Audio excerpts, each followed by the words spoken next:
Yeah. Pro Fan Sports Podcast. Let's get it. Pro fans, tune into the program. Every single week, get the dope, fam. Sean on the mic, very flat too. Keep you updated, that's what we do. Pro fans, tune into the program. Pro fans, tune into the program. Pro fans, tune into the program. Every single week, get the dope, fam. Yo, what to do, everybody? It's your boy, John Altidor with Pro Fan Sports Podcast, where the fans of the pros go back at you with my boys, Vlad and Barry. What's good, fellas? Yo, what's going on? Coolin', man. What's up, guys? We're here, episode 48. Excited for another episode as always. So, we're looking forward to doing this again with y'all like we do every week. Facts. Vlad, that's a Pro Fan Sports sweatshirt? You see that right there. Hey, yeah, there we go. Brit. Yeah, I got mine on. You know what I mean? I got I didn't get the memo on the shirts. I thought of wearing mine today too, but I'll save it for another episode though. Maybe on the Big 50 that's coming up in a couple weeks. So in a couple weeks. For that, yeah, they're definitely looking forward to it. If you want to order these shirts or sweatshirts and other accessories, you can find them on redbubble.com/people/profansports. So that's REDBUBBLE/people/profansports. But I do have something with me, Pro Fan Sports, today. Oh yeah, you get the mask. Actually, right these masks. You want these masks, you gotta hit us up on social media. So, you can follow us on there. We'll give you that information in a little bit. But episode 48, that's Torrey Hunter. Ooh, yes, that was on the top of my list. That's a good one, definitely. So, other guys that I have on the list for 48 are Jimmy Johnson. Do you guys know who that is? Like the coach? Oh, no, the NASCAR. There you go, John. That's a famous one. Yeah, it is. That is a pretty famous and big one. We got Daryl Johnson.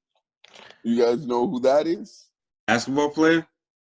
No, football player. So he's a former football player, used to be a fullback with the Dallas Cowboys, and he's now a broadcaster for Fox. So he broadcasts the NFL games. Okay. I can give you another 48. Bud Dupree. That's an NFL guy. Ooh, there you go. Right. Yeah. I'm sure Eddie Rodriguez, our Steelers fan, would definitely like that one. Shout out to him for sure. Hopefully his team does better in the playoffs. Yeah, bro. Seriously. Hopefully they can win a playoff game. Right. Seriously. But other 48s that I got are Matt Grzelcyk, who plays for the Boston Bruins. And we got Jake DeBrum, pitcher from the Mets, who's pretty good. He's pretty good. He's all right. Yeah, he's not bad.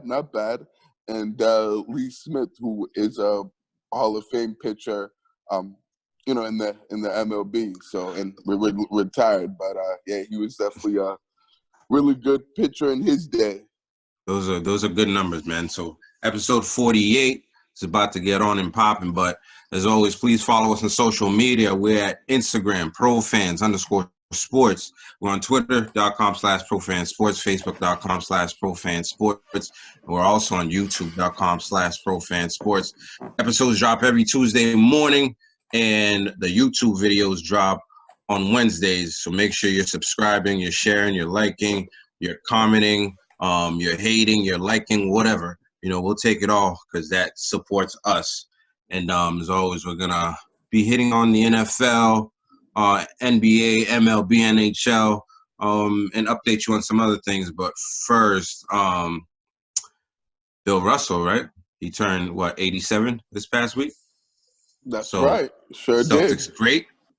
The OG right there. Yeah, he just told Michael Jordan and Tom Brady they can now have a seat at his table.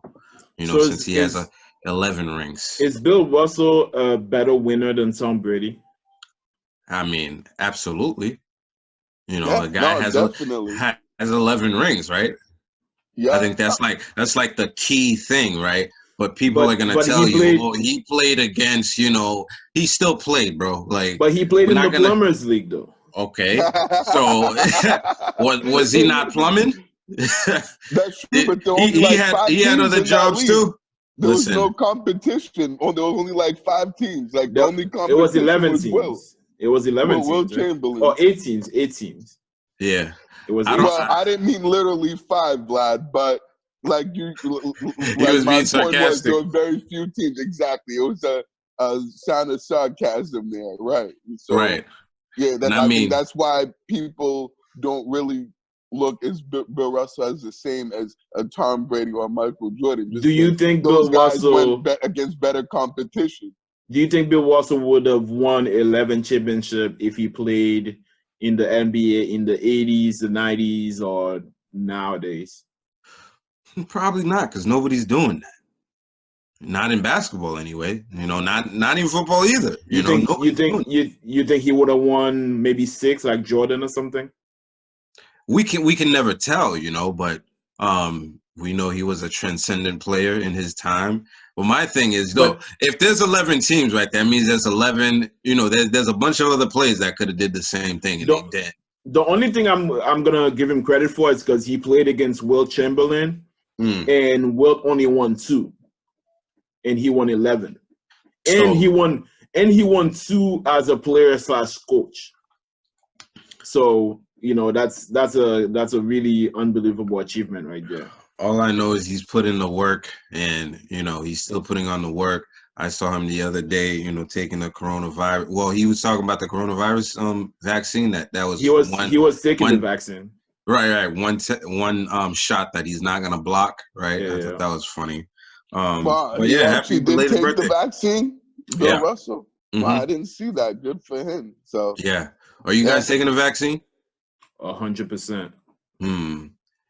Yeah, I'm still on the fence about that, but I'm sure I'll take it eventually at some point. So I was asked if I wanted to take the vaccine. I have some connections that could put me on a list that as soon as a vaccine is available, they'll call me and I shoot over there and they give it to me. But in my mind, I'm like, I don't know, So I feel like yet, like me, huh? You're not. It's not that I'm not ready. Yet. It's that I don't know much about it, and I feel like a lot of the country is in the same situation that I'm in, especially like people in our community, that's not well informed about it and stuff like that. So, Vlad, what's your reasoning for taking it? I wanna be outside. I want to. I don't understand. That's a good answer. Yeah, it is a good. I really don't understand the issue. In that case, I 100 sympathize with the Black and brown community and the marginalized communities that were used as guinea pigs in the past for vaccine, and I completely understand the mistrust of, marginalized communities and the healthcare system. I'm never gonna tell somebody you're an idiot for not taking the vaccine. Hey, everybody has their reasons, and it's up to people. But one thing I know is that in order for us to move on to the next phase, everybody has to get vaccinated, and I'm more than ready to move on to the next phase. So. Stick that shit in me right now. Oh, pause, man. Pause. Yeah, pause on that, man. Yeah, just chill out with that, right? Don't get too excited about the vaccine, right? Pause, man. Yeah, but we're still on the podcast here, right? You don't want to get people, thinking some kind of things and feeling some kind of way about that. Listen, it's Valentine's Day. If we're gonna look back on our episodes, Barry, you should be the first one to sign up because you was like, I'm tired of being inside. I'm tired of this shit. I'm going. Remember, Vlad and I had to get on him like, yo, don't do that. Bro. Don't do it. So you should be lined up to go into that thing, man. As But soon as I That was should be right in the beginning of that line, huh? For One of the real. first honestly, I ones in that just want to go to a bar, bro. I just want to go sit at a bar, have a couple of drinks, eat some wings, like just do my normal chill shit. Like that's why I want to take the vaccine. Yeah. Nah, I think for sure, absolutely. You told me about it. One of our friends told me about it, that they were gonna take it. I have a couple friends that's taken it already. I'm just like, still like. I know a lot of people that have taken it. I mean, to be honest with you, the first shot don't get people sick most of the time, but it can get you sick. I know people that have gotten sick from both of them, and I know people that have gotten sick just from the second one. So if you take the second one, you should definitely, take the day off the next day or something, because you're definitely gonna feel kind of sick. Yeah, and that's the thing for me too. I don't take the flu shot. And I don't take the flu shot either. I'm not somebody that like is sick like that ever. I've taken the flu shot before. I've right, but is it like on a yearly basis? Not on the yearly basis. Right, I'm talking about like the yearly thing. And I mean, I don't remember the last time I took it. Because like I don't have the flu. Why would I take that? But at the same time, it helps you not get the flu. I mean, they recommend that you take it every year, but that means take it every year. You're gonna sign up, Barry, for the vaccine because they recommend that you take it. At some point, I will. I didn't say I wouldn't take it all out. At some point in time, I'll take it when I want to get back to living my best life and living that B-Money lifestyle. Listen, Vlad, we're gonna have to drag him because if he wants to do episodes in person, we're gonna have to drag it. You're taking That's true. Well, let's move on. Damn, so I really gotta get vaccinated before we start recording together in person. No. I was mostly joking, but I think, like Vlad said, it's something that eventually we're gonna have to do. Yeah. And as much as I don't want to, it's like, what choice do we have? You know what I'm saying? Like, you can't be one of those people that puts everybody at risk. That's the thing at the end of the day. And I'm also thinking about my daughter who goes to school, and she's probably gonna have to take it to, be in school like they require other shots. You know what I'm saying? So we'll see what happens, man. But I thought it was important for, us to have the little discussion, because that's the discussion around the globe right now, really. Right. Sure, absolutely. Another birthday is a former Patriot, Minnesota Viking, number 84. I don't even need to say his name. 84. Everybody knows 84, right? It was his 44th birthday. He was 81 with the Pats. He was 81 with the Pats, but his most famous number is 84. Correct. Yeah. So he's 44. He's been retired about, 6 years now, 7 years, something like that, because he's already in the Hall of Fame. And we know somebody else that's going to turn 44 in July and is still August. playing. In August, actually. And it's, right, these guys. And is still playing in the game, man. How crazy is that?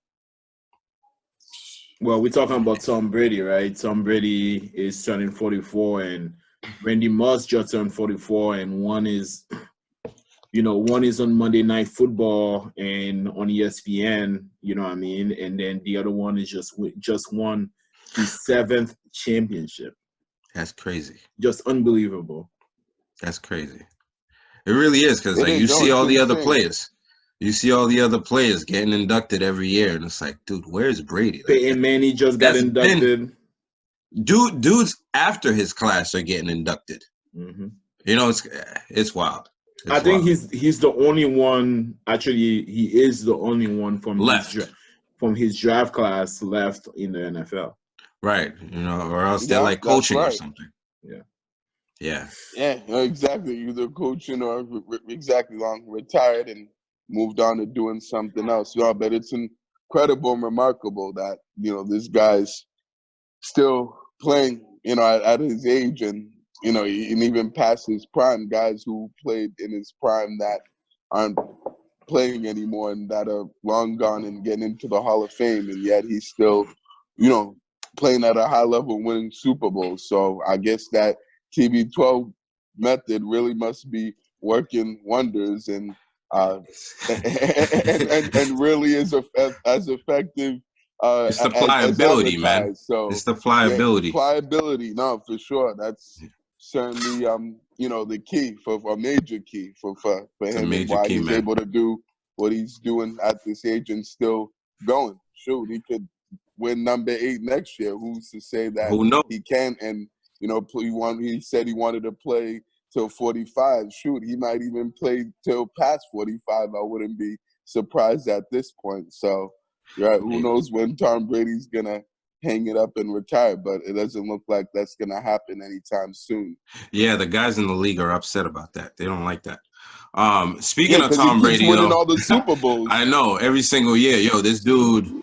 Speaking of Tom Brady, this dude was faded this weekend, right?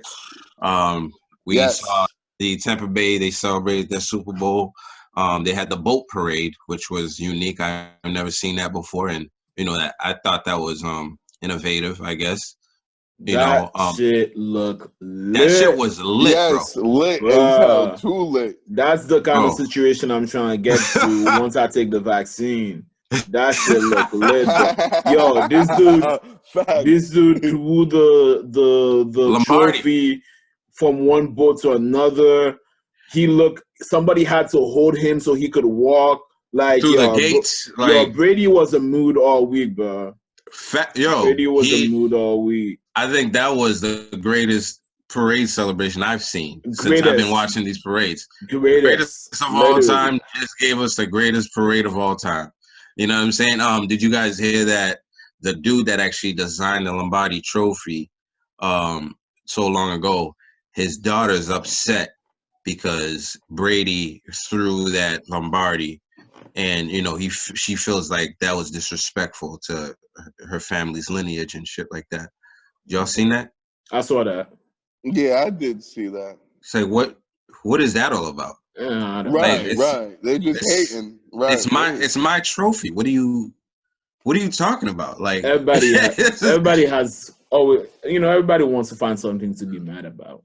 Yo, I'm like, and especially hate on Tom Brady about everyone just, always in their feelings and always looking, to talk down and to talk their shit about Tom Brady. Somehow they're always looking to criticize him in every bit of way. So, I think it's a bunch of bullshit.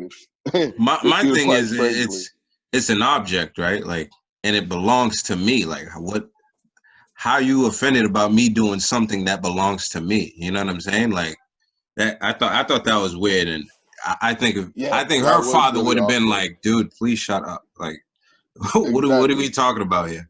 Right, for real. But yeah, Tom Brady was definitely living that B Money lifestyle.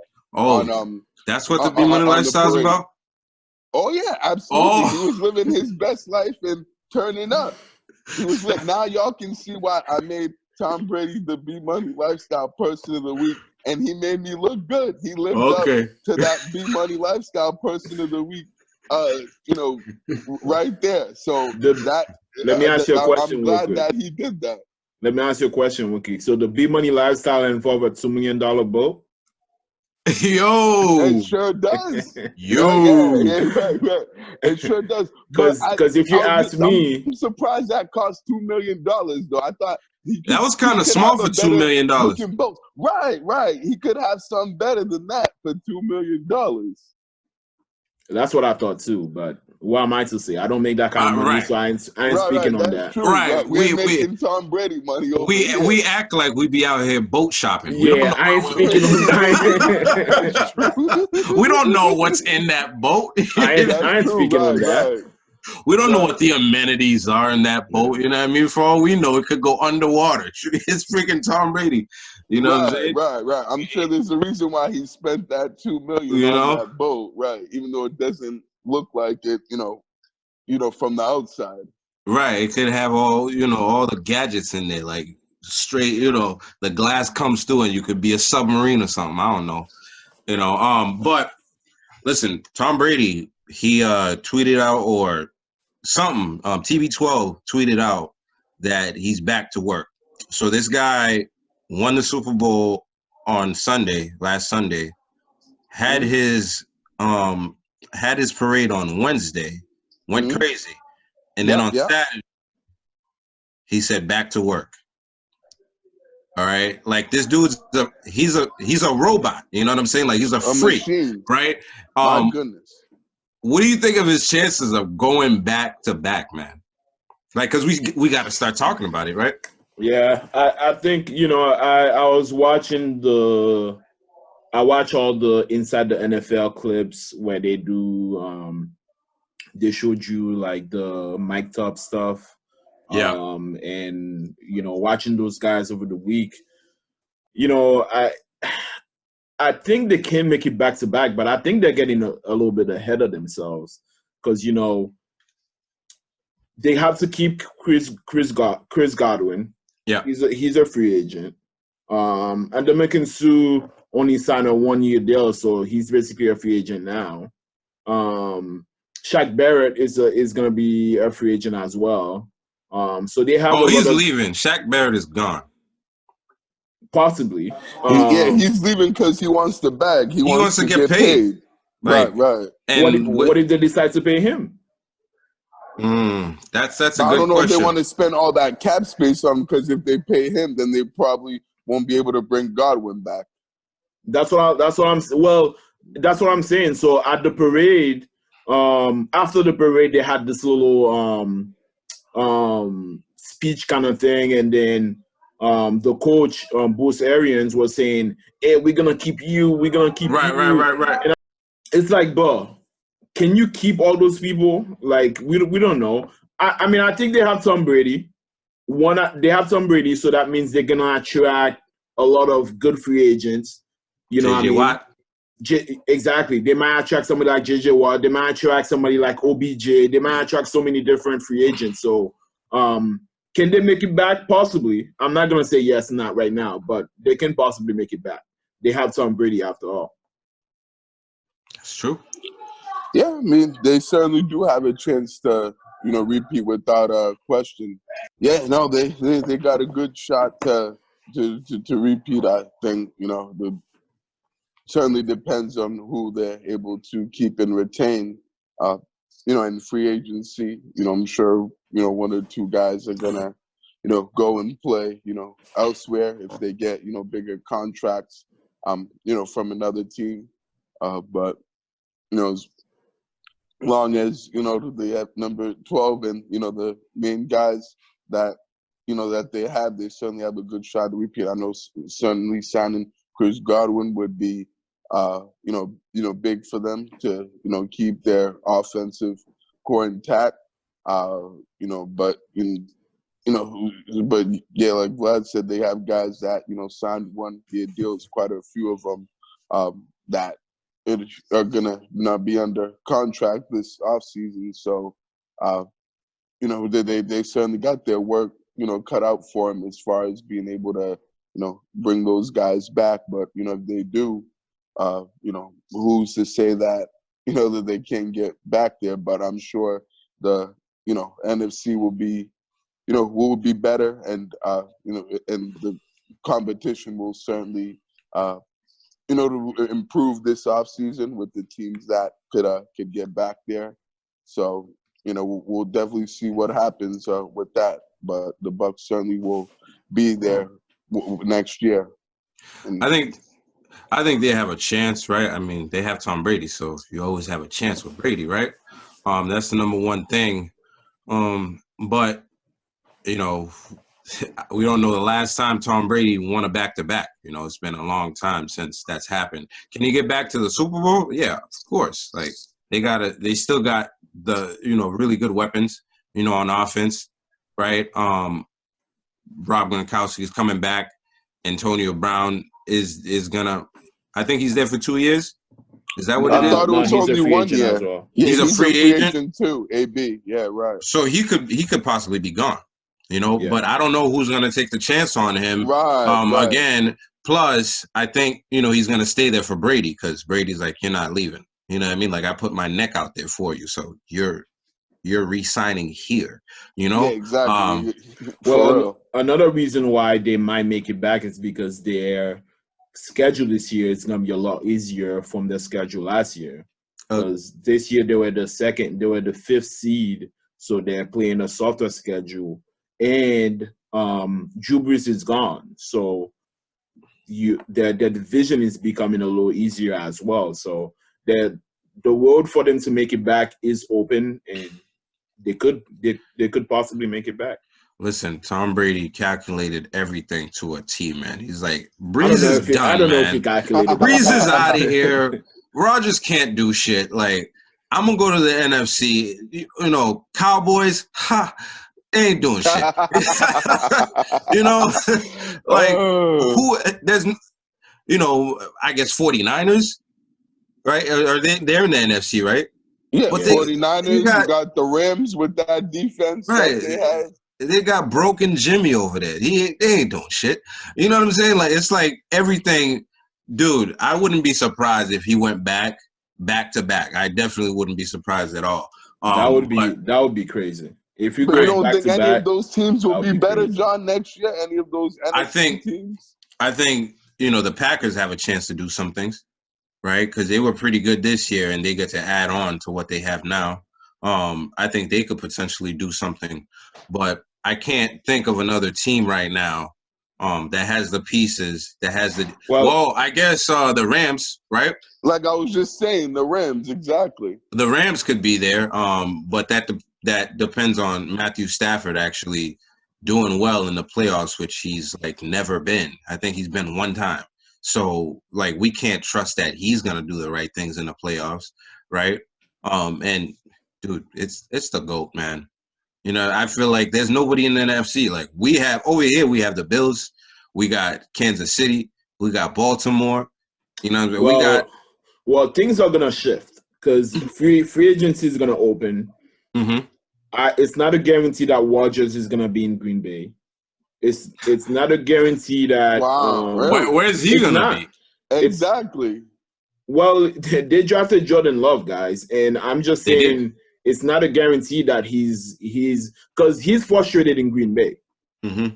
He's frustrated with the play call from the last game. He's not happy with them. So, and they haven't drafted the right receiver for him in a long time, like a first round right receiver. So I know he's frustrated. So that's not a guarantee. Jimmy G might go to, I don't know, maybe like the Bears or something. The Bears might be better because they always had a good defense. You know what I mean? So I'm going to wait to see what the offseason look like, what the pieces that are moving around, what that looks like.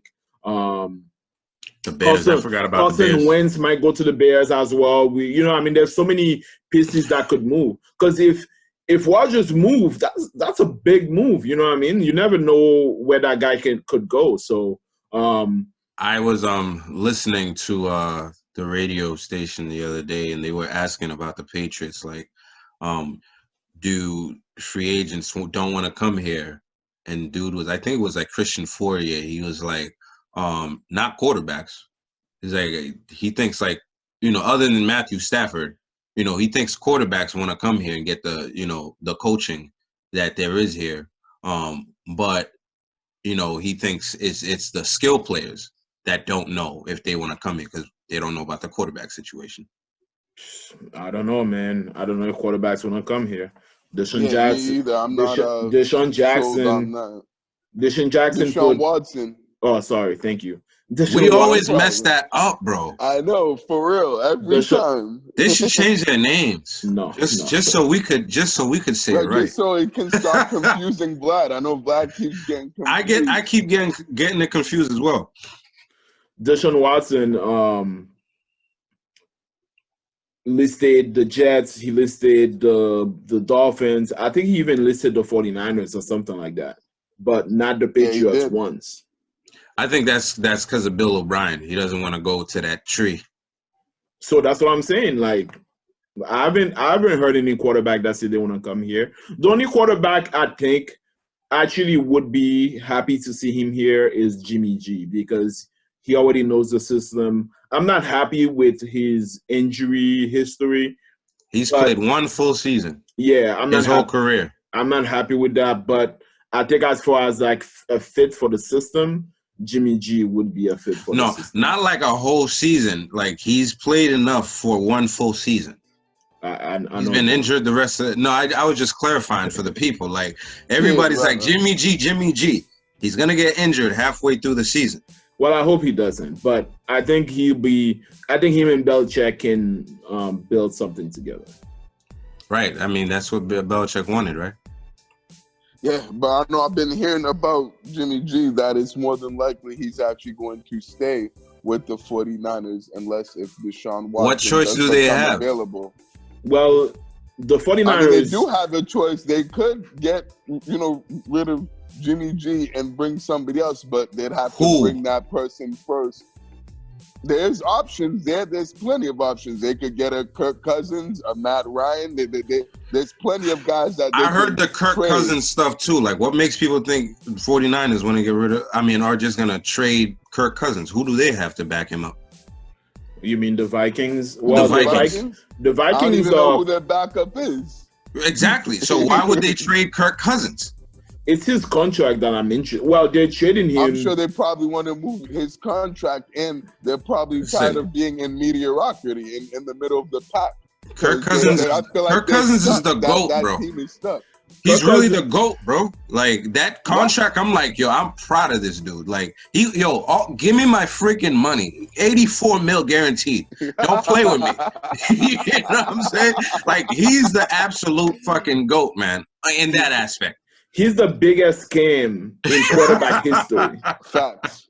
The biggest scam in quarterback history, man. Like, absolutely. This dude has made so much money in the NFL and hasn't produced a damn thing.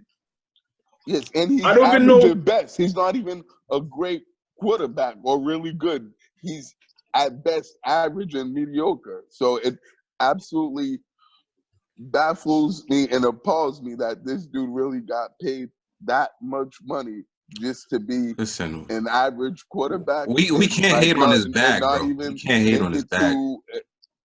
Make a run or make it to an NFC championship game at all since he's been there. Like it's unbelievable that he made that much and, like you said, has underachieved and not performed even with the weapons like the Stephon Diggs and Thielen, and he still couldn't do as much with that as other quarterbacks would have done if they had those two weapons. So Jimmy G has taken the 49ers to the Super Bowl. So now we're going to trade him for somebody that hasn't gone far in the playoffs. Well, maybe it's a better fit, I think, in terms of their offense, because I don't know if Shanahan really likes Jimmy G like that and actually believes in him and as a quarterback. I think maybe he thinks that they need to bring a fresh new face and have a fresh new start at the quarterback position. I'm starting not to believe in Shanahan myself because he's had Matt Ryan. You got Jimmy Garoppolo. Now you want Kirk Cousins. How many quarterbacks do you need? Well, I think if Deshaun Watson goes over there, it's a game changer. For him, for Absolutely. Sure. For sure. Absolutely. And so that's probably the only way that Jimmy G's going to get moved from there is if they're able to pick up Deshaun Watson. But, there's a lot of things that are going to have to happen in order for him to go there. So back to the original point. So we all agree that it's very viable Tom Brady could go back. We don't know about winning it, but, yeah, they could go back. I don't know about doing it back-to-back because we haven't seen a team do that since Tom Brady. So, like, who's us to say he can't do that? You know what I'm saying? Like, that would be beautiful if he could do it again. That would be crazy, man. Two teams you can't forget about are the Seahawks. They still have Russell Wilson. I'm sure they're going to be better. He wants to leave. Some help and some people. He's trying to go. I'm sure they're going to make some moves and get him some more help and some more pieces. Like help on the offensive line in a running game as well. So to complement. What about their defense? Their defense is trash, bro. Right. It's garbage. I agree with you on that. I'm sure that they're also gonna make moves, and rebuild that defense like they need to. Like, yeah, they have a couple good pieces in Bobby Wagner and Jamal Adams, but Blitz they boy. certainly need a lot more than that. They have Carlos Dunlap too, but they need a lot more, playmakers Who else you got? and talent on the defensive end. What's the other team? The Cardinals as well. I like what I saw from the Cardinals. They didn't play well at the end of the season, but I certainly think with another year of Kyler Murray and DeAndre Hopkins together, I think, and they actually had a pretty solid defense too. So I think certainly they'll be better next year. And, and I expect them to be a playoff team and a lot more, competitive and go further than what they did this past season. Right. All right. So I mean, we'll be watching. And it's hard to make it back to back, as we know, right. in sports and it's hard to make it back to back and win, because we saw the Chiefs go back. They just didn't win. You know what I'm saying? And we got to think about the Chiefs too. Like, they very well could go right back into this thing. Unless Tennessee gets like a better quarterback situation than they have. But I don't see that happening anytime soon either. But on to some NFL news. Patrick Mahomes. Speaking of Patrick Mahomes, he underwent surgery for turf toe. So it came out that he was dealing with that in the game. So he went ahead and took care of that. Tom Brady's having a small procedure to clean out his knee. We mentioned it earlier. J.J. Watt and the Houston Texans agreed to mutually part ways. And I think a question that every Patriots fan is asking: should they be interested?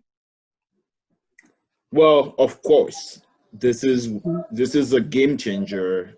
He's a game changer kind of player. He can take over a game and change that game. So when you have a player like that, if you have a chance to get him, and your team that needs help on the defensive line, you should 100% try to go after him. Will they get him? I don't think so. But as a Patriot fan, and the Patriot coaching staff should go after him. Yeah, no, I'm certainly with Vlad on this. There's no question and doubt that the Patriots should be interested in J.J. Watt's services. Even though I don't think he's the same player he was when he was in his prime, he still, helps. He can still, make an impact and make plays, as we saw when the Patriots played the Texans earlier this year. He wreaked havoc on that defensive line, batting balls down at the line of scrimmage and, making plays in the run game and rushing the quarterback, so he can still be, effective, even though he's not an every down player. I think at this point of his career, definitely he can still be, he can still be very good in certain situations. So I think, he's probably not going to want to come here and is at the point of his career where he wants to go to a team that's a Super Bowl contender, that has a chance to win a championship next year. And, we certainly are far away from that. So, I mean, I could certainly see him either going to Tampa or even going to the Steelers to go play with his brothers, since both of his brothers are with the Pittsburgh Steelers, and they could certainly use some help on the defensive line. Yeah, I mean, we should definitely be interested, like you guys are saying. But I don't think J.J. Watt is going to be interested in coming here. You know what I'm saying? Because like, what do I come here for? You know what I mean? Like, we're not a team that's, we're not a team that's on the verge of like going to the Super Bowl or anything like that. And he's played so many years. You could see him talking to Deshaun Watson about how, he's sorry that, he wasted another year of his career. You know what I'm saying? So, clearly he's a guy that wants to win. He wants to win big, and, he's from Wisconsin, so we can look at the Packers as a place that he could go. Matter of fact, he did a video. Yeah, he did go to school there to Wisconsin. Right. Good point. He was in Wisconsin when he made his announcement video. So that's a place he could go. We could think about the Steelers because his brother's there. But I don't even know if he'd want to go into the Steelers because Ben Roethlisberger, what's his situation gonna be, right? We saw him in the playoffs. He looks like a shell of himself. He can't throw the ball past 40 yards, down the field anymore. It looked like, I thought he was hurt for better part of the year, or he just hasn't completely adjusted to the surgery that he had, and it's different now. After you've thrown the ball so many times, that fatigue is in your arm, and it's going to be hard for him to get back to the way that things used to be, which is he's always been a gunslinger, right? I don't know. Hey, like you guys were talking about, Shaquille Barrett, he might leave, so like that's a perfect spot for him to go.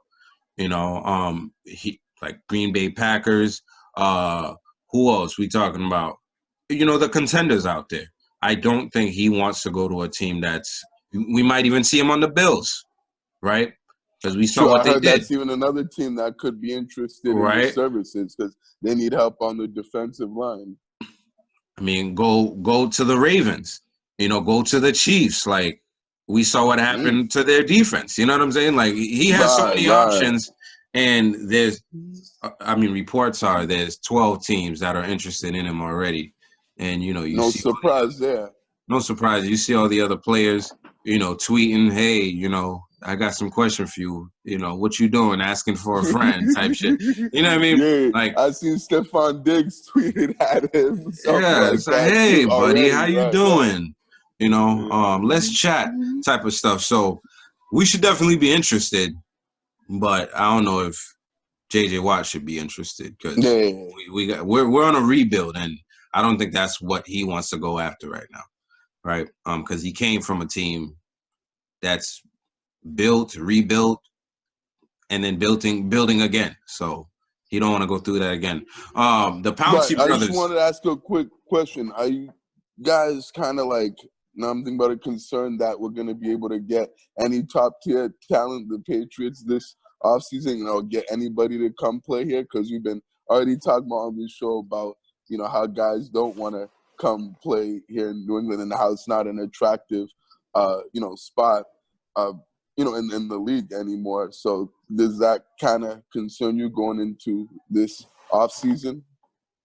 Well, that's the same thing we were talking about earlier when we talked about the quarterbacks. No quarterback has said they want to come here. I mean, players are not going to want to come here unless the money is right. Yeah. For me, I don't think we'll have a problem getting free agents, man. Free agents just want to get paid, bro. If we're paying these guys, they're going to come. If the money is there. We don't pay people. And that's the thing. We're going to have to change our philosophy because people are not coming here for Tom Brady anymore. So now we're going to have to pay people, and at the end of the day, if you're going to give anybody a big contract, they're going to go wherever. There's guys that's been playing on Cleveland Browns forever. As long as they're getting paid, they're going to go. You know what I'm saying? Because at the end of the day, that's what they play for, right? So I don't think, they're going to not come here solely because, Tom Brady's not here and they don't believe in things. I mean, players very well might want to come here just to, bring the team back up and like, prove the media wrong and shit like that. You know what I'm saying? Like, they're saying they can't win without Tom Brady. We'll see about that type of shit. People have different motivations that they could sign up here. But I think that's a good question, though. I think people are – they're right in their concern, but at the same time, I think it's the NFL and money makes things go around. If you give these guys the right amount of money, they're gonna come. No, that's facts. Absolutely, guys. Those are definitely good points, no doubt. Facts, man. Pouncey brothers, they're twins, came in the league together, so they're leaving the league together. Mikey and Marquise Pouncey, I believe. That's their first names. One was playing for the Steelers, played the whole career with the Steelers, and the other one started with the Dolphins, but then was now on San Diego Chargers. So they both decided they were going to leave the league together. I mean, I think that's kind of cool. It's like, we gave it all we could. We got to go now. You know what I mean? Plus, they've made enough money. They've been top offensive linemen in the league for a long time. So They've racked up enough money. They can go. The Washington football team signed Taylor Heineke. We talked about him a few, maybe like a month ago or something like that. And we said they don't have any reason to let that guy go. And they did exactly that. They signed him. So, he ain't coming back here. Philadelphia Eagles are looking to trade options for Zach Ertz. They're just blowing it all up. It seems like they're blowing it up. And I think it's because of Zach Ertz's contract. Because they didn't. I think so. Right, they did not exercise the option, so now he's going to go into free agency, and he did like a little press conference where he was like he was messed up about it, man. Because he's played there his whole career and he wants to stay there, but see NFL, man, you got to get out of there. Brit Reid got fired from the Chiefs coaching staff. Good news. He should have never been on there in the first place. Facts. And if you guys watched the show last week, we talked about how he got into an accident because of being under the influence of alcohol, and he hurt a 4- and 5-year-old, one of which was or is critically injured. NFL coaches in the playoffs usually don't have a chance to be a part of the hiring process, and what we're talking about here. So we saw the Buccaneers, right? Buccaneers have 2 coordinators. One is Byron Leftwich and the other is Todd Bowles. One is on the offense and the other is on the defense, respectively. And I saw, a discussion that was being had about, should the NFL have a designated time, for coaches to interview for positions, especially coaches that are going deep in the playoffs. And really, like, when your team's going deep in the playoffs, it's really not time for me to be studying up, on your franchise and your players that you have to go and interview with you, because I'm doing a detriment to the team. You know what I'm saying? I mean, we see it every year where coordinators go out and interview on all teams, right? But I think that's kind of wrong, right? But I think the question is, going back to Leftwich and Todd Bowles, they're great coordinators, and a lot of the talk was about how they did such a great job. If it wasn't for Todd Bowles, they don't win the Super Bowl, or they don't go through the playoffs like they did. But now there's no more head coaching jobs, and those guys, they're out of contention. Because I don't think any of them wanted to take interviews because they were part of the process of going into the Super Bowl, right? Which I think is a respectable thing to do when it comes to your team. Like, you can't be coaching a team and thinking about going to another team. You know what I'm saying? So I think that's kind of weird. But going back to, should they have a period, right? The NFL has a free agency period. They have, a period where you can talk to draft picks and things like that. They have a period where you can trade players. They have a period where, players go on injured reserve and they get to come back in a certain period. So should the NFL implement an interviewing period for coaches, which should be pretty much, it should be after the Super Bowl. Should they have that? Yeah, I think they should have that. I think, in the past, coaches have been able to do it. Josh McDaniels have been able done to it several times. Go on multiple interviews and come back and win the Super Bowl. I'm sure they're able to handle it. But I think a lot of those interviews goes unheard of because everybody else is focused on the playoff games. And I think if the NFL creates a hiring period, which, like you said, could start right after the Super Bowl, people would be more engaged. Like, you would know who's getting the interviewed. And I think it would also open the door for more people of color to be interviewed as well, because they will be available and they will be hearing about these jobs. So I think I actually 100% agree that there should be a head coaching hiring period.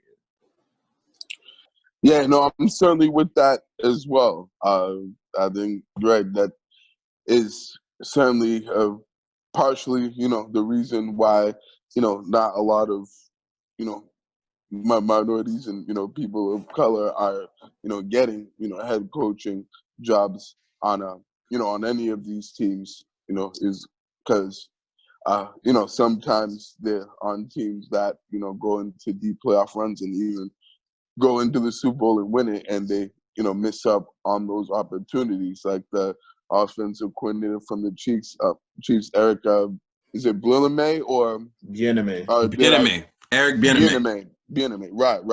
That sounds he sounds like he's Haitian or something. Yeah, he might be. I wouldn't be surprised. No, I'm just saying the name. I don't know if he's Haitian or anything like that. I don't think he is.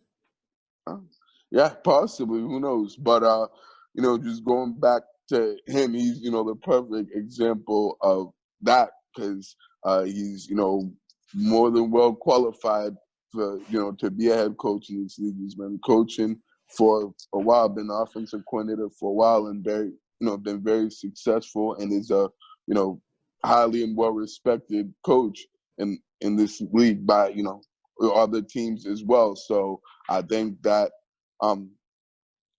guys like that, it really hurts them not having a hiring period that coaches should be able to interview for these head coaching jobs. I know a lot of these teams don't make the playoffs, the ones that end up getting fired. And I know they want to fill those positions ASAP because they want some sort of direction and want to bring in a guy that can help them to get ready for the draft and to build their roster for that offseason. And they don't want to wait until the Super Bowl because, almost the combine is here, and then before you know it, the draft will be here. So the off season of the NFL goes by pretty quickly. So they don't want to delay that process and wait until the whole season is over for the to bring in a head coach, to help build their team. So, but no, certainly the NFL has to look at a way to be able to have some sort of period for these coaches that are coaching in the playoffs to be able to get these head coaching jobs, because there's too many times that guys are missing out on opportunities that should be getting.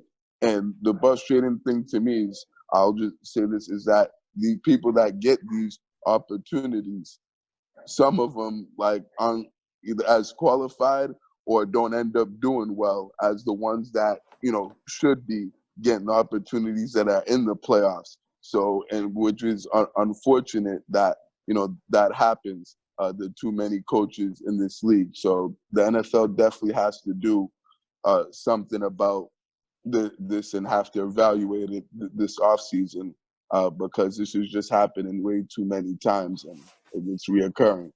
Right. I thought that's what the Texans were doing. That they were gonna wait, to see who goes through the playoffs, who goes deep in the playoffs, who their coordinators are, and then bring them in, to interview those guys, because they were the last to actually hire a head coach, and they ended up hiring some dude. You know what I'm saying? Well, he's a well-qualified coach. He has been coaching in the league for a while. I know he's been coaching for a while in the league, but his resume is not the greatest thing ever. That's what I'm saying. And I think one of the knocks on Eric Bieneme, they said that he doesn't interview well or something like that. And I'm like, what are we talking about?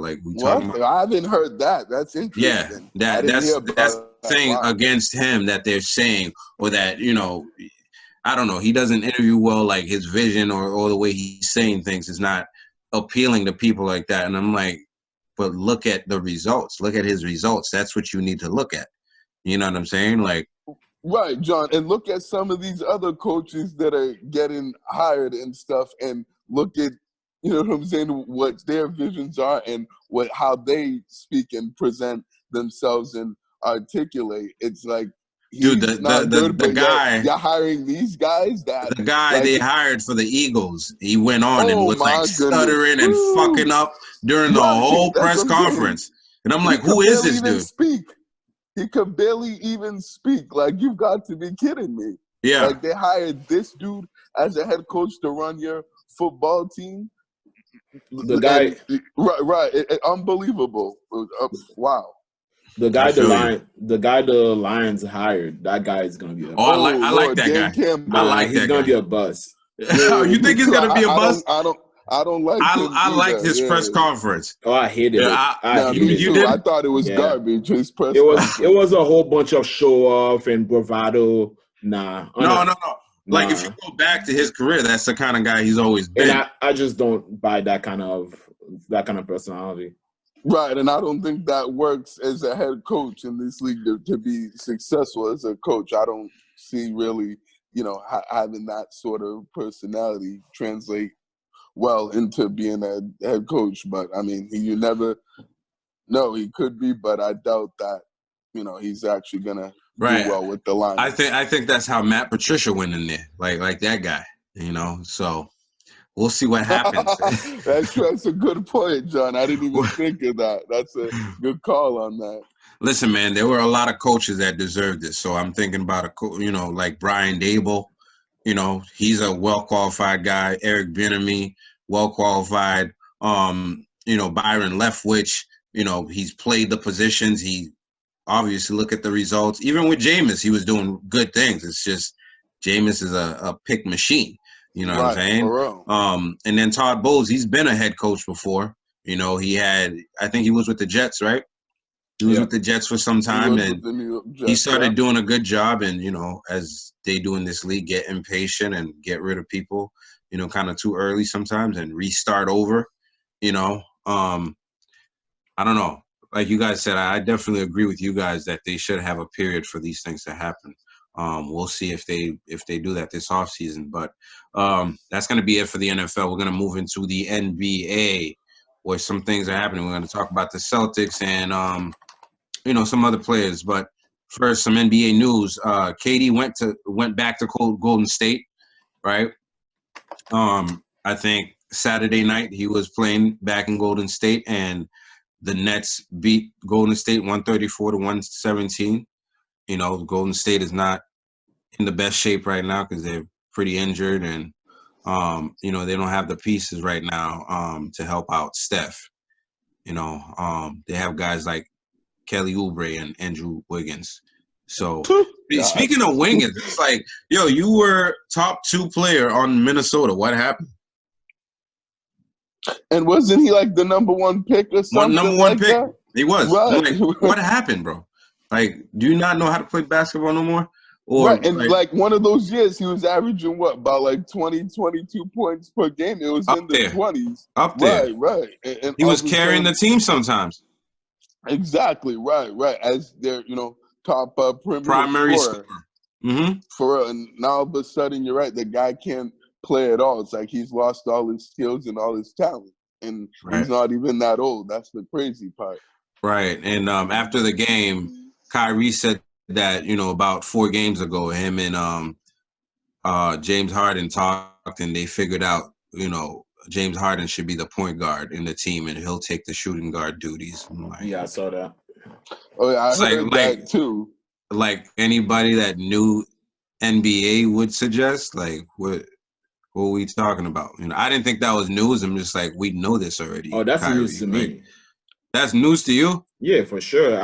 Because I didn't know exactly how they were going to make it work or who was going to be manning the ball. I mean, obviously, when you started watching, you saw that James Harden was the one bringing the ball up. But it could have been Kerry bringing the ball up and then James Harden become shooting guard. They're both James Harden is a shooter at the end of the day. So, but I think that when you put great players like that together, you have to sacrifice and you have to change your role. And I think that's a good. So reading that, I was like, okay, that's good. I mean, I don't know.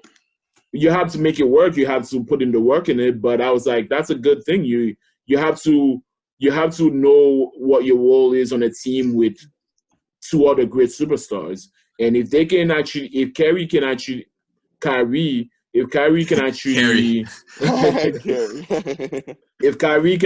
dedicate himself to the role, I think that's actually a good thing for the Nets. Yeah, I mean, Barry, do you have any thoughts on that? Yeah, I'm glad that they, finally figured that out. It was certainly about time. I heard that it was Kyrie that I thought we spoke about this already. Like we said that James should be taking the ball up. Right. I remember a few podcasts ago we did end up, saying that, James Harden should be running the point and, running the offense and initiating it. And Kyrie and KD should be playing off ball since, they were better suited in that role.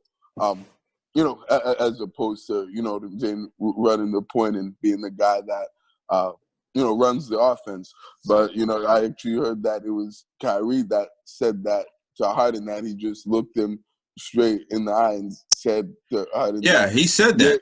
Right. He was the one that that came up with that idea. And like you said, John, it was about time. Like anybody that knows basketball and, that knows the NBA knows those players and their games and how, and how they can be, effective, knows that, Harden is a better playmaker and a better facilitator than, Kyrie, and that, that it would make sense for him to actually, to run the offense through him and have him, make the plays and, figure out who, what I'm saying, like, gets the ball in certain sets that they're running. So, I'm not surprised by this. I'm just surprised that it took them this long to figure it out. But nonetheless, they've at least starting to figure it out, and it definitely paid dividends for them. They looked pretty good in that game last night, and certainly, if they continue to keep playing like that and keep those roles consistent, the sky's the limit for this team. They still have some work to do on the defensive end, as we know, but from an offensive standpoint, if they're able to keep those roles the same and give KD the ball more, make sure that he's the one that's taking the, majority of the shots, then I think the Brooklyn Nets will be just fine. Yeah, that's never going to happen. Kyrie's always going to take the most shots, no matter what happens. Right. But and he's going to be the leading scorer of their team. He's right. It's wild. It's wild. Yeah, because Kyrie doesn't understand sometimes. You know what I'm saying? Kyrie's a great player, but he's never been a great point guard in this league. Coming from when he got drafted, he wasn't that great. He was taking all the shots. He was rookie of the year because who else did they have to score the ball? Nobody. He was playing with a bunch of nobody. Exactly, a bunch of bums. And then LeBron James comes over and he takes over point guard duties. You know what I'm saying? And I can remember at one point there was a whole spat with Tyronn Lue where Kyrie was like, where Tyronn Lue told him, he needs to set up, the play for a player. And he said, no, that's 23's number, referring to LeBron James. You know what I'm saying? Well, I remember that. Yeah, that he said it's 23's job to do right. That. Right. The only time, Kyrie's remotely been good at the point guard position is when he played for Brad Stevens, and we know any point guard that comes in the Brad Stevens system usually flourishes. You know what I'm saying? Going back to, Avery Bradley, Isaiah Thomas, Kemba Walker. You know what I'm saying? They flourish in that system. So I mean, as soon as they got Harden, I'm like, well, Harden needs to take the ball up because all Kyrie does is dribble the ball out and score. You know what I mean? And James Harden has been averaging 10 assists for the last couple of years or whatever it's been. Kyrie, I don't think has ever averaged more than 7 assists a game in his career. I think he was averaging that when he was with the Celtics, and that was the most. We were going crazy if Kyrie had 12 assists in the game. It's that's what he's supposed to do. That's the name of the game, But like you guys said, glad he's figuring that out, right? Melo, he moved to 12 in scoring in league history. He passed Oscar Robertson. He's right behind Hakeem Olajuwon. So Melo, he keeps, putting up the numbers. Keeps climbing up the ladders and further cementing himself as a Hall of Famer, right? No, absolutely. Yeah. Sure is. Shout out to Melo for doing that. And he's shown that he's still got, some left in the tank and isn't done. He's still a pretty good player even at this point of his career. And he's been doing his thing with the Blazers. So glad that he's, resurrected his, career in Portland. Yeah, he dropped like 24 points the other day. Right. Yeah, he's had a couple of 20-point games this week. I remember that. So, no, he's playing well. The Utah Jazz have won 18 of their last 19 games.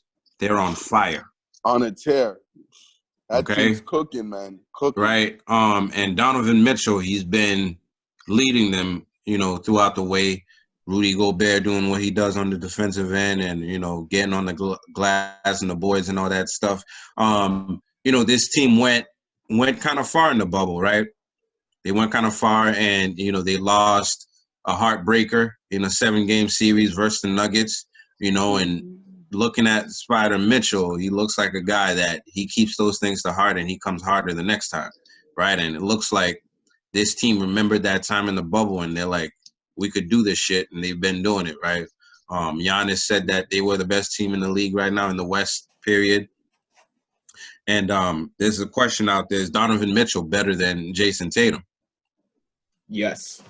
I've always thought Donovan Mitchell was better than Tatum. That rookie year, when I forgot who won Rookie of the Year that year. I think it was the guy from Philly. What's his name?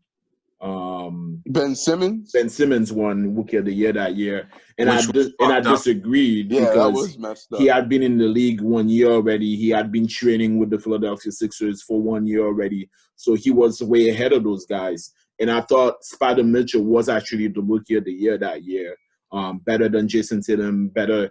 I don't think he was better than the Philly guy at the time. Ben Simmons at the time, but. I just think the way he can carry his team is something that I haven't seen Jayson Tatum do. In the playoff last year, that guy dropped. Didn't he drop like 50 points or something that first game? Like, he was unbelievable. And lost. They had like 54 or something like that. Yeah, he was unbelievable. Unbelievable. And that to whole me, series, he played great. Absolutely. Exactly. He's a guy that you can he can carry the team sometimes, you know what I mean? And I just haven't seen Jayson Tatum do that. I think Jayson Tatum is great, and I think he has great skills, and he's been improving every year. But that guy, Spider Mitchell, can finish at anywhere on the court. He can go and finish, you know what I mean? He can finish at the basket like the best of them, you know what I mean? And I think to me, he's a second coming of Damian Lillard. You know what I'm trying to say? So he can take a shot almost anywhere on the court. He can finish anywhere on the court. He can score the three. He's just unbelievable. He can facilitate. There's not a thing that guy cannot do. So and for his size, he'll dunk on you like anybody. You know what I mean? He can get up. Absolutely. Yeah, so that guy, he's unbelievable. And he was picked. I think he was picked 15th or something that draft or something, and Jayson Tatum was third. Tells you. No, I'm certainly glad on this and agree as well. I think that definitely Donovan Mitchell is a much better player and much more advanced in his game than Tatum is at this point of their careers. I think. Definitely, watching that game the other night when they played, the Celtics and the Jazz, this week, Mitchell absolutely just took over that game and, was in complete control, whether it's, scoring, getting to the basket,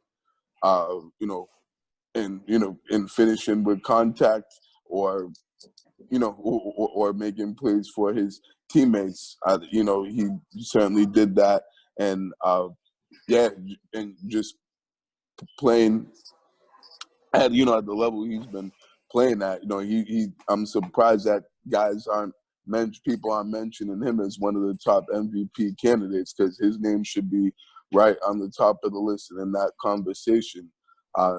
He's been absolutely outstanding this year, and I know even though he missed a few games due to COVID protocols, he's bounced back and picked up right where he left off. So I mean, it's impressive what he's been doing, and like just how what I'm saying, like poised he is and on the court, and he plays like a veteran. He doesn't play like a young player. I feel like sometimes like Tatum and Brown, they still like play like young players, but this guy plays like a veteran that's been in the league for a while. So that thing is something that also stood out to me watching that game as well. So I think you're right. Definitely Tatum has ways to go to get to the point where Donovan Mitchell's at. He certainly can get there or even be better than him, but he's still gotta work on some things in his game, like you said, being a better playmaker and facilitator. But I think he'll certainly get better with that. But at this point right now, Mitchell is definitely the better player than Tatum without question.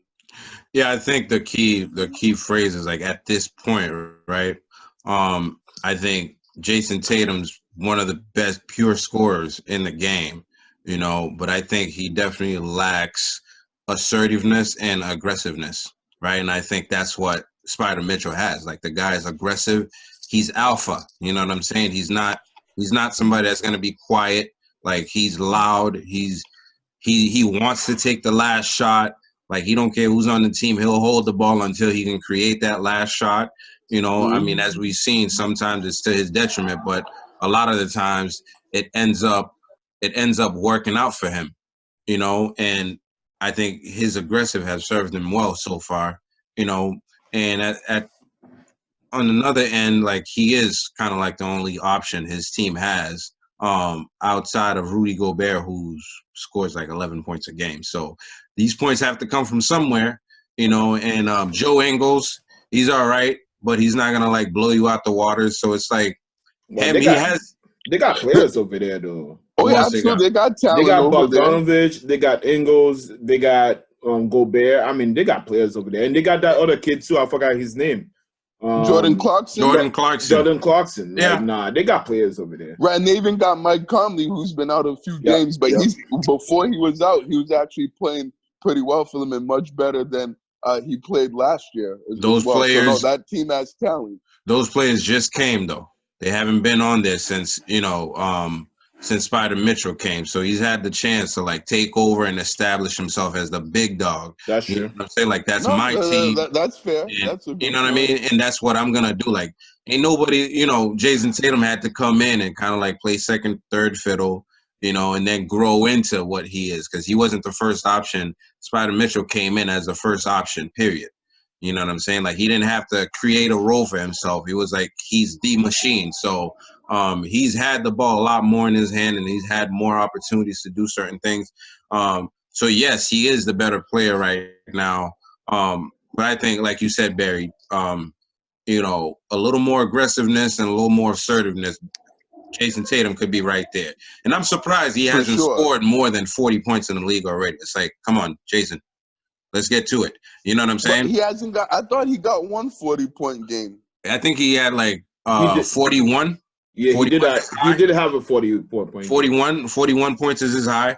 But I think that's the one. And then he had one last year against the Lakers when he dropped. I think he had 40 points this year. He had 40 points this year and 41 last year against the Lakers.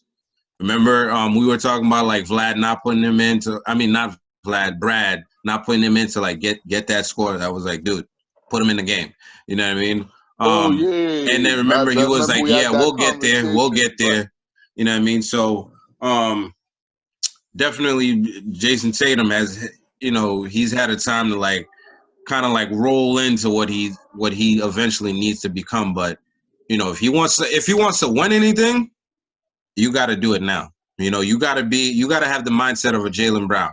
You just have to, be aggressive at all times, and it'll work out, and it takes some guys sometimes to do that, so some Celtics news, Jaylen Brown, speaking of Jaylen Brown, he had tendonitis in his knees, so he missed like 2 games because of that. Robert Williams. That's like an ongoing, tendonitis doesn't go away. Really? So right. It's something that you just have to deal with for the rest of your life, pretty much. So that's actually really big news to have another guy on the Celtics with knee problem. With knee issues. You know, when you're younger, as Jaylen Brown is young right now, it doesn't bother you as much. But as you get older, it becomes an issue. You can play back-to-back games. You just have to manage. It becomes a load management kind of thing. And Danny Ainge was on a local radio sports show, and he said that he also played with tendonitis in his knee, and toward the beginning of his career, it wasn't a big issue, but toward the latter end of his career, it became a load management kind of thing. So it's something that we definitely gonna have to keep looking for, or keep an eye on. Hopefully it doesn't bother him that much, because Jaylen Brown is playing the best basketball in his career right now. So Absolutely. I would hate for the need to be an issue for him. Yeah, man, for sure. Another guy dealing with injury issues on the Celtics team, Robert Williams. He missed 2 games due to left hip soreness. You know, I think Barry was saying he missed like 38 games last year because of the same issue. Correct. You know, when we had our meeting, did. right? Yep. So he was back, well, at least he was available today. So right. I don't know if he actually played. I only saw a little bit of that game, but he was at least available to play. But no, it's definitely a concern without question. Right. Especially missing a good part of last season because of that same injury. Yeah, the team is pretty hurt right now. Semi Ojeleye suffered a right knee soreness from Detroit. He's not out. He's playing in the game against Washington on Sunday, but at the same time, you know, it's still more injury issues. Aaron Nesmith, right? So he was the number 14 pick in the draft. You know, everybody was talking about how the Celtics got the best shooter in the draft. We've seen him for a couple of games, but he hasn't really done much. I think he scored like 8 points the most or something like that so far. And then I haven't seen him since. What's happening with Aaron Nesmith? Well, he's as we're recording right now, he's playing against the Wizards right now, and he's been in the game a couple of times. I think he sucks, guys. I think he's not ready. I don't think he's NBA ready. And for a guy that was picked 14th in the draft compared to Peyton Richard, which was picked 31st or something, or 26. You know what I mean? 12 picks later, Peyton Pritchard is doing so much better. He's much more advanced. You know what I mean? That's a guy that I know in the beginning we were saying, you know, he might be like he might not be a Hall of Fame player, but that's a guy I think that the ceiling for him is wherever he wants it. Because even after he came back after his injury, he's been playing good. Like, he can score anywhere on the court. He plays really well. He's even moved off the chart on GFT. You know what I mean? Like, he's a guy that it's Kemba, and then I'm gonna put Peyton Pritchard after Kemba for running the offense. You know what I mean? And Nesmith just haven't been playing well. I mean, he's supposed to be a shooter, and sometimes we need the shooting, we need the scoring. And Brad Stevens, some games he doesn't even play. Against the Pistons the other day, he didn't even play. And the Pistons had somebody on their team. I forgot his name, but he got picked. I think 19th or something like that. And he had you're talking about Sadiq Bey or something. Yeah. He had 22 points in that game. Yeah. And he scored like four 3-pointers. And our pick was 7 for 7 from 3. He had 7 there you threes. Go, 7 threes. And our pick, which was number 14th, did not play. So I don't know. I mean, the jury's still out, but this might be a bad move from Danny Ainge. This might not have been a good pick for Danny Ainge. I mean, I feel like there's something that's going on with Brad Stevens, where like none of the rookies come in and like do anything, you know, like from the start of his career here. It's like he brings in the rookies slowly for some reason. Like, he doesn't trust them to do certain things. So I feel like the other, you know, Sadiq Bey, he has to get in the game, right? And he's been playing. Or right? what about paying Pritchard though? I mean, I don't know. This is the first rookie that I've seen in Brad Stevens' system that's actually cracked the lineup. And Well, I mean, Jayson Tatum did Jayson too. Tatum Right, and right. Jayson Tatum did too. JB. Jayson too. Tatum's a top 3 pick, so That's like what that's a given. You know what I mean? I think when he sees that the rookies can play, they're gonna get the minutes. Look And at Nesmith- Langford, right? Like that guy took some time, to come out there, right? Well, Jaylen he still Brown took has some to time. develop Langford because he's still injured. I don't know. I John, just feel like go ahead, I just John. feel like some of our rookies that come in, they don't do as well as other rookies on other teams for some reason. Either we suck at drafting, or I don't know. Well, Nesmith. So the game that Nesmith is playing right now, which is the game that against the Wizards, which by the way we are losing by 24 points to the Wizards. To the Wizards, we're losing by 24 points. So, I didn't even want to react to that because I'm like, what the fuck? Aaron Nesmith has played 24 minutes in that game. He has 4 rebounds. Guess how many points? 3 points. 2. 2 points in 24 minutes, right? 24 How many minutes. shots has he taken? How many shots? I don't have that stats in front of me right now, but maybe I can. Let me see. That's unacceptable. Let me see if I can pull it up. But guys, I actually wanted to say, because I've actually thought of a reason as far as why most rookies, they haven't played well and gotten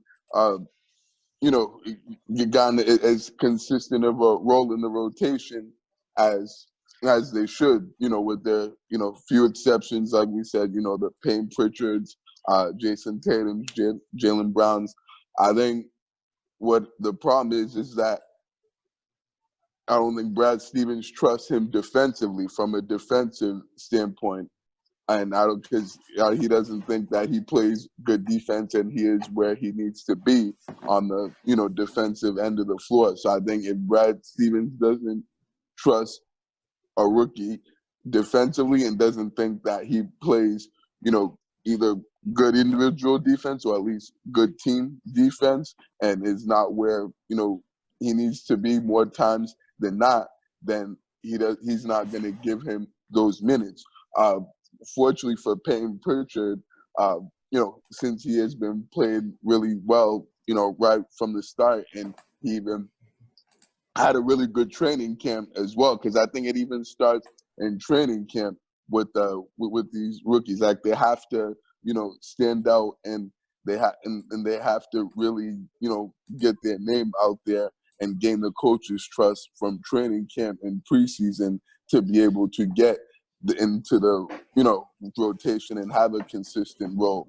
And if you don't have a good training camp and a good preseason, more times than not, Brad is not going to trust you to be able to be out on the floor and and play good defense and play well enough to be able to contribute. So I think that's exactly what's going on with Aaron Nesmith, is that there's just not that trust there like there is with Payne Pritchard. I think we're probably going to have to send him to the G League and go play for the Maine Red Claws since the G League just opened up. So I think that, they should send him down there and, let him get some experience and actually play, because he needs to be able to play in order to improve and get better, since he's not playing here and sitting on the bench and playing in garbage time is not going to do anything.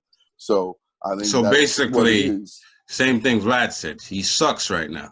So we're gonna move on from Aaron Nesmith right now. So the Celtics have played a few games since we last did our episode. They played the Jazz, they played the Raptors, and they played the Pistons.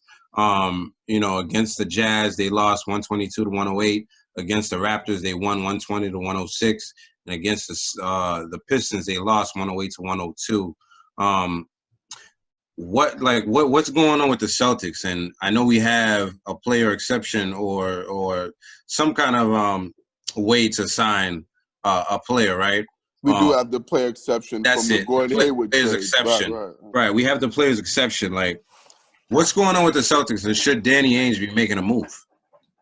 Well, the Celtics sucks right now. They're not playing good defensively, and sometimes they just don't bring the energy. The other team is outplaying them. One of the things that the Celtics were really good at a couple years ago was playing hard every night. And those times we weren't good. We weren't the best team in the conference. We had Isaiah Thomas. We just weren't that good. But one thing that teams knew is that they would come into the TD Garden, and it would be a tough game because the Celtics would be playing hard. They would bring the energy, and you couldn't match them defensively, and they were really good. You know what I mean? They were beating the Golden State Warriors at their peak when the Golden State Warriors were really good. You know what I mean? And these days, one player might be playing hard, which is usually Jaylen Brown Or Marcus Smart.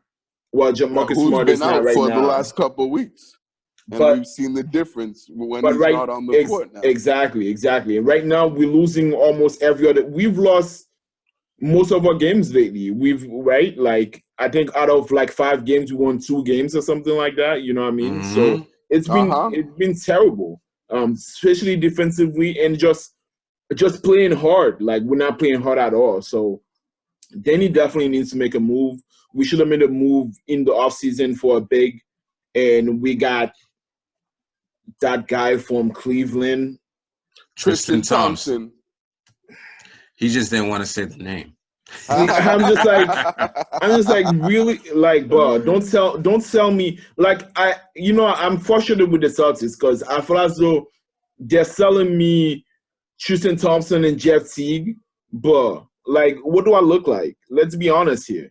Like, you didn't make any move in the offseason to improve the team. The team has gotten worse. And got a patchwork. Exactly. It's literally a patchwork. You know, you're putting a bandage over a broken arm or something, you know what I'm trying to say? So then he definitely had to make moves. I think a shooter would be nice. JJ Redick. Bradley Beal or JJ Redick. I don't know if Bradley Beal would come here, but why not? If he did that, there's a lot that goes into that as far as why he wouldn't. It's a trade, so he had no choice. It's a trade, but I don't think they'd be able to re-sign him since he's a free agent after this season, and I mean he's gonna want to get paid and want a lot of money. So the only way you're gonna have enough money to be able to sign him is if you're able to get rid of that Kemba Walker contract, which isn't looking very good right now. But because that's Bradley Beal's a max player and he's gonna want max money, and that's for sure. Settle for less and settle for a pay cut. So that's why the Bradley Beal thing, that's unrealistic for the Celtics. I don't know about the settling point because he's settling to stay in Washington. He says he doesn't want to be traded or shit like that. But you're right. I think you made some great points. What were you saying, Vlad? Just to finish my point, I think the Celtics sucks right now, especially on defense, and they're not bringing the energy. And we obviously miss Marcus Smart, and then Danny should make a move for a shooter and a big man. A real big man. Yes, absolutely. Yeah, a real big man, not a toy. You said a toy, Vlad? That's so disrespectful.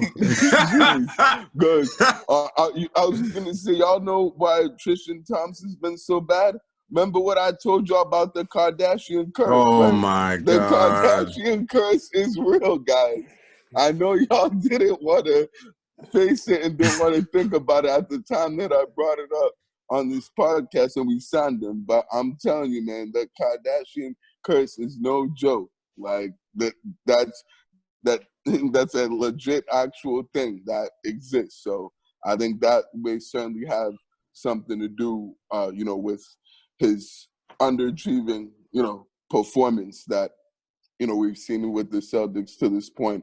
But just getting to the Celtics and why they've not been playing very well, I think just one word describes this team right now: inconsistent. They're inconsistent pretty much in every aspect of the game of basketball. Like you said, whether it's energy and effort and or there's an intensity and attention to detail, and or whether it's executing. It's just everything that they're doing is inconsistent. They do it well in stretches, but they're not for a whole game. I think that's the issue with this team right now, and certainly the guys that are out have, we would see how they important are to the team, and how big of a loss their presence really is. I know everyone likes to talk down, or did at one point like to talk down about Marcus Smart, but without his defense and without his toughness and his energy and and his grit out there, it's just not the same team defensively. I think that's a big part of why the defense has been straight garbage and has been pathetic. they really look soft out there, and it's really tough to watch this team lose to teams that are inferior, and that they should be, like against the Wizards, they should be running this team off the floor. The Wizards don't belong on the same court as the Boston Celtics, and that's even the same They as do now. the Detroit Pistons. They do now. These teams, we should be blowing them out easily by 20 plus. Like, it shouldn't even be a game, or we shouldn't be blowing them out and letting these teams give us buckets and and losing to these teams that aren't as good as us and that don't have the same kind of talent that we do. So go ahead, Vlad. What's up? I might regret this. I might regret saying this, but I'm gonna say it anyways. Go ahead. We're waiting. We're waiting. Hot take alert. Yeah, he's about to drop. Alert. He's about to drop a Vlad bomb. Yep. The Celtics could miss the playoffs. Whoa! I might regret saying this, but you sure about it? Do you stand by that statement, Vlad?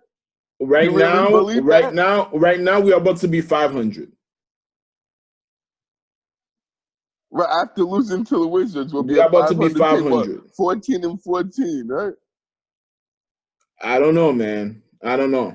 I don't necessarily disagree. I think the only reason why we don't miss I think that's the most absurd take that I've heard from you guys on this podcast since we started doing this show. I think there's so many teams that suck in the East, and we might end up still making it, but man, I don't know. Like given the play right now, given the play right now, like the way things are looking, like, I mean, we're like back of the pack and letting teams score on us. You know what I'm saying? So we're letting off a lot of points and we're not playing defense. That's a bad formula for the we were down to the Wizard by 24 points. The only reason why we're not down by the game is not gonna end by bigger margins because both teams put the bench on the court, and the Celtics score some points in garbage time. Wow. To the Wizards. And we lost to the Pistons. Two teams that are at the bottom of the league. The Wizards and the Pistons. I'm sorry, Barry. You were going back to back. You were saying it's all good, Vlad. No worries, man. Man, still can't believe he's disappointed. You really said that. It's all good. It's all good. It affected Barry in a way. I was just gonna say I'm still kind of baffled by his take that he said they're not gonna make the playoffs. I think he said they could. They could not make the playoffs. I mean, I definitely disagree with that, but I guess we're just going to have to disagree on that. But I think another thing that I've, been noticing is how bad the bench is, and that like I said, we're getting absolutely nothing from this bench, not a damn thing. Like, so pretty much everybody that's coming off the bench besides Payne Pritchard, he's our best bench player and the only guy that's actually contributing consistently and playing well. Like you said, like Jeff Teague.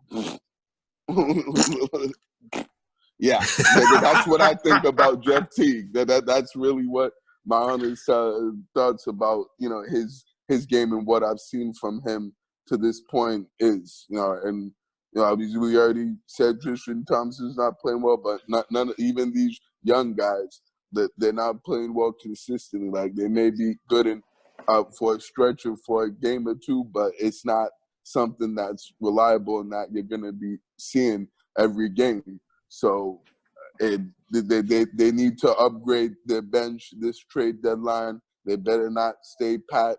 They better do something with that trade exception. Don't wait till the offseason to use that trade exception. They better be using it at the deadline and doing something with that that's going to help this team get better, because they desperately need some help on that bench to be able to, be able to play with these teams these top teams in the Eastern Conference that they're gonna, be playing against this year. Like they don't stand a chance against Brooklyn. They don't stand a chance against the Philly 76ers, the Milwaukee BUCS. Like these are all teams that are just so far ahead of us that now we have a lot of catching up to do, and they just have to. Danny Ainge has to be able to do something about this, at the trade deadline. Let me ask you a question. Go ahead, Vlad. I know my take sounds crazy and very, very so disappointed and sounds absurd. And like I said, I'm sure I might regret it at the end of the year. But let's say that does happen, that for some reason the Knicks makes the playoff, the Raptors make the playoff, the Heat make Hornets. the playoffs, the Hornets make the playoff, and the Celtics do not make the playoffs. Let's say that happens, right? How do y'all feel about Brad Stevens then? I mean, I've already started getting my reservations about Brad Stevens, man. From his mannerisms to the lack of fire when it comes to like the team and stuff like that. I don't know. Right now, he's put up some good records, so I don't know if he's on the hot seat like that. But I wouldn't feel too good about that for sure. I'd be looking at him pretty weirdly. How about you, Ben? I'm just going to say this very simply. If the Celtics don't make the playoffs, this is one of my thoughts about Brad Stevens. He has to go. I thought he was going to say, fire him. I was ready for it. Well, I said something similar. You said it in your way, but I thought he was going to say fire him. Exactly. Right. I mean, it's just unacceptable and inexcusable for a team like this not to make the playoffs in an Eastern Conference that's top heavy, and the bottom of it is not very good. And those teams that you named, the Celtics, are better than them. So if they make the playoffs before the Celtics, and the Celtics, for some strange and odd reason, end up missing out on the playoffs, then you're right. But Brad Stevens, they need to get rid of him and find a new coach. Like, we're already having questions and concerns about him now, since, the team's not playing well, and it doesn't seem like he's getting the best out of the team and doing much to, help them improve. So God forbid if they do miss the playoffs and don't make it, and if they keep playing this way for the rest of the year, then you're right. Then he has to let him go and find another coach that can be a better fit for this team and get the best out of these guys, because he doesn't seem to be doing it as of right now. But I think maybe, just maybe, you are right about Brad Stevens all along. I know you've been critical and questioning, him and his ability to be able to coach and actually, to be able to lead a team to, to the finals and to a championship. So maybe those, questions and concerns that you had are starting to come true. But I mean, we still have time to, right the ship here. But, they have to turn this around quickly before it really gets ugly and it gets worse and hits rock bottom. Well, I think Brad Stevens is a smart guy. I think has a great basketball mind, And I think Right, I think he's a good coach, actually. I really do. Yeah. Right, great X's and O's guy. Yeah. But coaching's not all about X's and O's. There's more to coaching than that. I think he needs. I think there's something that hasn't clicked yet for him. Mm-hmm. And I think as a college coach, I think he'll be great. But I don't think that championship mentality hasn't clicked for him in the NBA. And that coaching superstars, coaching a team that has superstars to an NBA championship, I don't think he has clicked yet for him. Yeah, I mean, he also didn't take a college team to a champion. I mean, he took them to the finals. He didn't win nothing. You know what I'm saying? Like, so he hasn't done it. You know, Exactly. and I think you're definitely right. He doesn't have that DNA yet. He hasn't attained it, right? And we've seen him go all the way to the Eastern Conference Finals just to fall short, you know, in 6 games, 5 games, or whatever. 7 games. Even right, 7 right. games. You know, he just hasn't gone over the hump. Danny Ainge should definitely be making a move to help Jaylen Brown and Jayson Tatum, man. You know, it's unfortunate. I think it's time for Danny to go. I was gonna ask, like, if Brad goes, really? like, do we get rid of Danny too? I think it's time for Danny to go. I 100% that I'm confident about. Mm-hmm.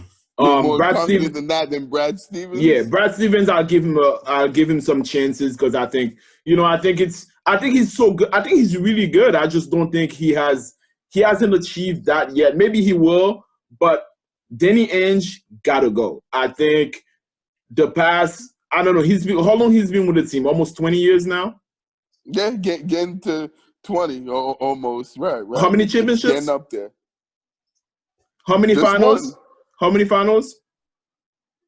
Yeah, two, right? Yeah, 2008 and 2010. Yeah. I don't want to hear about it. And one of the frustrating things for me is like the Celtics history. You know what I mean? Celtics have this great history, 17 banners, blah, blah, blah. And it's beautiful and all, but we haven't done shit in the past 20 years, bro. 30.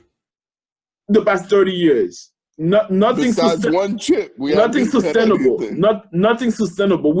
We had that great period between with the big 3. Barnett. Big 3, and Ray Allen, That was a good 5 years. Uh-huh. We just had another good 5 years again with making it to the Eastern Conference Finals, like 4 out of the 5 years or something like that, right? Or 3 out of the 4 years or whatever it is. Yeah, and that's 3 out great. Of 4, yeah. But we got to win The Lakers have made it so many times in the last 30 years. And if we want to be they've caught up to us now. They're both exactly. And we're supposed to be a rival to the Lakers. We haven't done anything, bro. Right. Only thing we've done is get up for the games when we play the Lakers. I personally think Danny got to go. Danny's been a group. I think he's another Vlad bomb right there, John. I don't think so. I don't think so. I think a lot of Celtics fans feel the same way. I think he's been a great GM, and he brought us a championship, and that's great. I think he's made amazing moves, but I think it's time for a change. I think that new blood, and he has health concerns because he's had 2 heart attacks. In the last 10 years or something. I think it might be time for him. He just had one recently too. I remember. Yeah. Right. I think it might be time for him to go enjoy the grandkids. It's just go help your son campaign. I love Danny. I'm not saying that in a bad way at all. I just don't think he's done enough in the past 20 years for us to keep him. I think it's time for a new regime. I think sometimes, teams are afraid of change, if they like the guy, especially because he played with the Celtics before. Yeah. But yeah, man, I mean, I think you guys made a lot of great points as always. We'll see how the Celtics do, but I don't even know if I went, but the Celtics, they just definitely need to step up on defense, man, and they miss They miss Marcus Smart a lot, and Danny Ainge definitely needs to use that trade exception for sure. I don't know, Barry. You look like you had something else to say about that. Well, I just wanted to say that, I hear you guys on Lineage. I'm not sure if he's going to go this, off season, but you're right, he's getting close to, the time, to the end of his time here. And it's crazy on how long he's been riding that success of the 2008 championship. Yeah. And that was 13 years ago. Already. Exactly, right. And he's still like holding on to dear life and, riding that, that trip that they won, in a way. And the trades with New Jersey. Right, he's been riding those too. Well, then again, he has a reason to, because they got Jayson, Tatum, and Jaylen Brown from those trades. Right. Who haven't won anything yet.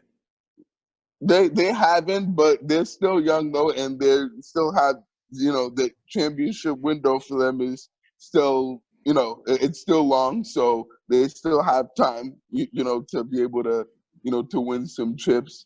I wonder how long we're gonna keep saying they're still young, right? They are. They are young. They are young. I know. But I'm saying, how long are we gonna say that before we're like, dude, you guys have been in the league long enough? Well, so if you look at Michael Jordan and LeBron James, they both won in their ninth year in the league. I thought it was took both 6. No, 9. It took nine. both of them 9 years to win in the league. So if people are gonna give them 9 years, honestly. Right, but LeBron was going to the championships before that. Oh, he went to one. He still went. He went to one. But it's Kobe, LeBron James at the end of the day. But I think those guys are still young. I agree, they're still young. But I think I don't know. Once you reach like 26, 27, you're a grown man now. Right. That's when you need to start winning chips and competing for chips consistently every year, and and turning into a top tier elite player in the league, for sure. And I think that's what we want to see from from those guys. So I think they've done a good job this year and proven, but they have to, like we said, put better pieces and better players around them, for the team, to be successful and and to take that next step, which is getting to the finals and and competing for championships. So hopefully we see that soon and we can make that happen, because we don't want to waste these guys their years and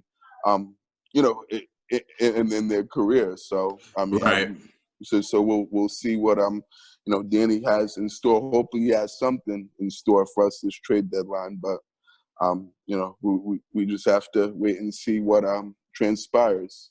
That's right, man. With that said, we're gonna move. We're gonna pivot onto the MLB, where we got some things going on with the Red Sox. The Red Sox traded Andrew Benintendi to the Royals in a 3-team deal for Frenchie Cordero and 2 unspecified players. Red Sox also got minor league pitcher Josh Winkowski, a player to be named from the Mets.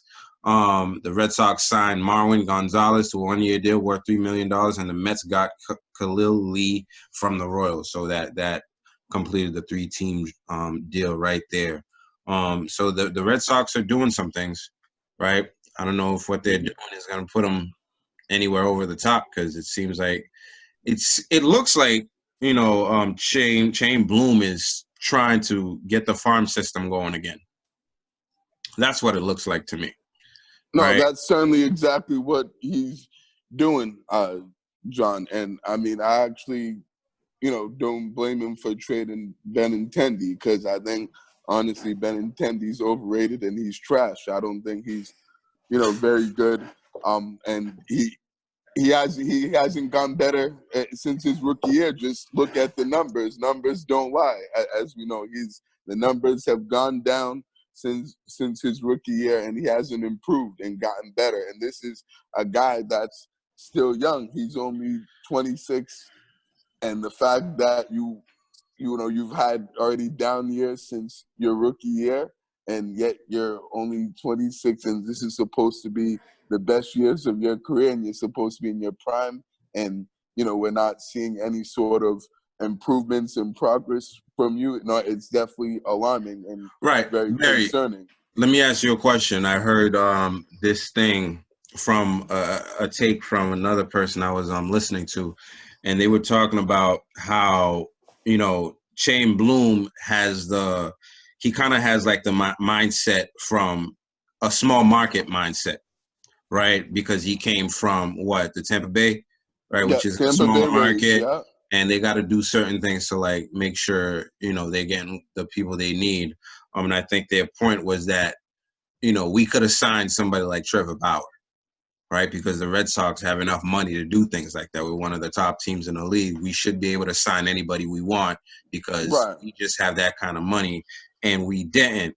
And his thing was like, we definitely need somebody that's going to be aggressive, as opposed to bringing that small market mentality and trying to do things on the low end as opposed to like going out there and spending the money and, and fast tracking what we're trying to do. Well, I'll go before you, Barry. I think that the Red Sox are definitely chipping out, and I think that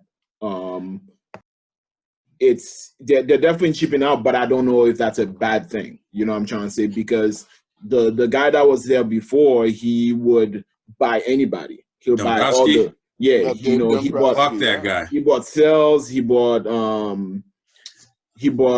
David Price, Martinez. Anybody that was costing us a lot of money, he's like, "Yep, I got you.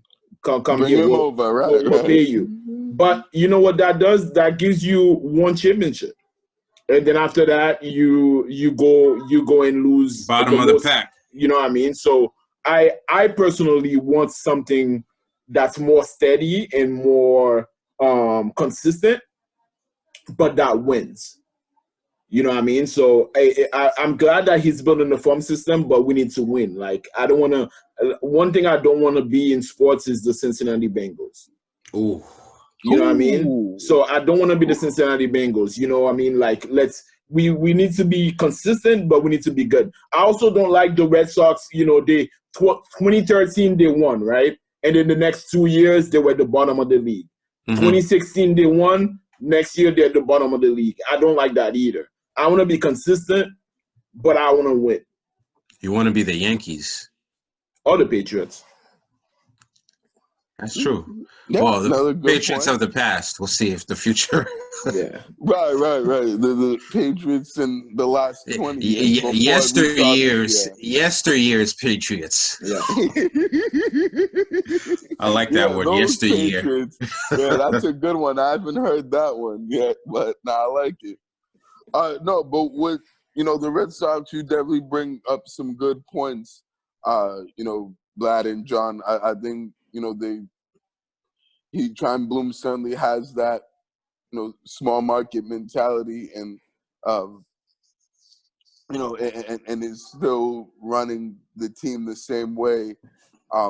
He ran the team with, the Tampa Bay Rays that he's running it here. And I don't think that's going to work. And I don't think he's going to be successful doing that. Where you got to, adapt to, the market and, and the team that you're in. Like, we're not the Tampa Bay Rays here. He needs to get that out of his head and, and like you guys said, and be more aggressive and actually go after these, top tier guys, because he keeps going after like those Tampa Bay Rays kind of like players, like, they may be like good role players and stuff, but then they're not really going to, make much of a, an impact and change the, direction of your team. So I think, I think that he certainly has to, change that. Hopefully he does, because you're right. We hate to see the Red Sox keep losing because, I mean, this is we're in Boston. This is the Boston Red Sox with, like you said, the payroll that we have and in the market that, we have. They shouldn't continually be losing and, and be on the bottom of the division, one of the worst teams in baseball. So that's unacceptable here. So they certainly have to, well, I know building a farm system will certainly help them win, but I mean, they also have to find a way to get eventually. I know it won't be this off season, but probably the following off season. They have to, get, at least, one or two like top free agents that will actually, make an impact and help this team win and get back to, being a playoff team and competing for World Series, because this team's just so far away from that. And and I see them again having a really bad year, not even making it to the playoffs and being at the bottom of the division. I mean, hopefully, what's his name? What's the name of the skipper, the coach? Alex Cora can come in and make a big impact, with the team and its psyche and the way the guys play. So we'll see what happens with that. But that's some news on the MLB. Yeah, but I don't know if I see that. They still have pitching problems. Right. The same problems they had last year are there this year. We'll still see, Right. We'll see when the season rolls out, April, when they have spring training, and we'll get a better gauge. Spring training actually starts soon. It already for them. It actually started. Starts this coming week. Believe it or not, spring training is going to start. So spring training starts in February. In Fort Myers. Oh yeah, because they go to Fort Myers. When they do their training in Fort Myers, and they train there until late March, the end of March.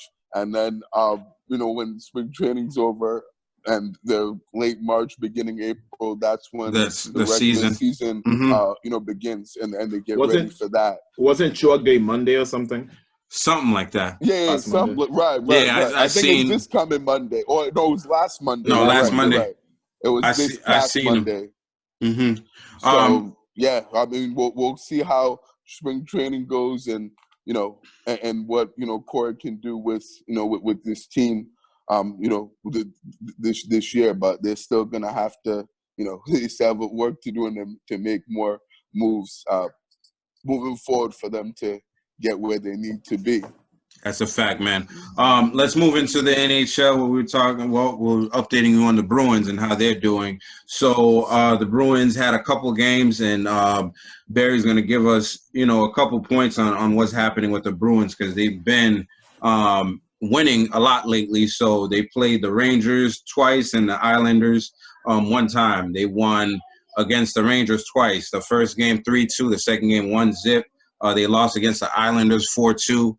Jake DeBrusk came back, and Pasternak won NHL Player of the Week. So the Bruins are still doing well, right? They're still doing well. They're still doing their thing. Barry, what's happening?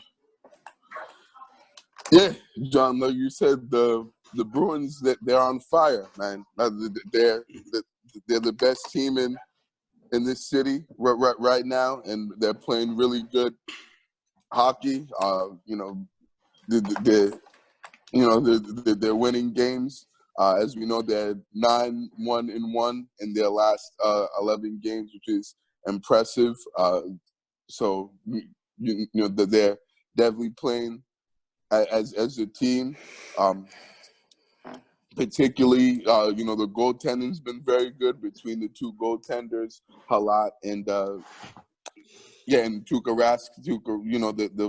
Those guys are playing really well right now, which certainly when you have good goaltending, that only helps the rest of the team for sure, and is always going to keep you in games. And then they're also. Their penalty kill's been really good as well. So when the other team, gets on the power play, they're able to kill those power plays more times than not, and and not let those. Are they better than last year? The power plays. Right now, yes, I would say that they are better than last year, and that they've gotten better and improved, as a team overall, without question. Do you think? What's up? You think Chara not being here has made a difference? I think it has, because they've gotten, younger, and they've been playing their their young guys, younger talent. It's given them a bigger role and they're faster, right? And they're playing more, minutes, and the definitely speed is something that has certainly helped them. Being faster, being able to skate. You know what I'm saying? Better, and actually keep up with teams that that have good speed and that can skate the ice well. So that's certainly been a good case with them. I think what I'm saying, that the main guys have stepped up. Certainly, like your Brad Marchands, your Bergerons, even Krejcis, but playing well. Certainly Pasternak, like player of the week. He's been but playing phenomenal since he got back. And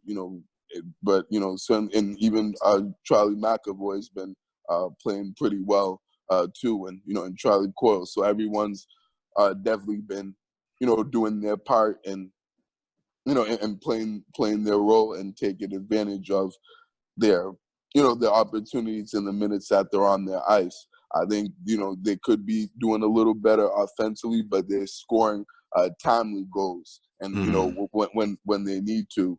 And I think that's been a big thing, with this team, and why they're being successful, because not only are they getting good goaltending and the defense has been solid, but they're also getting those goals when they need them, and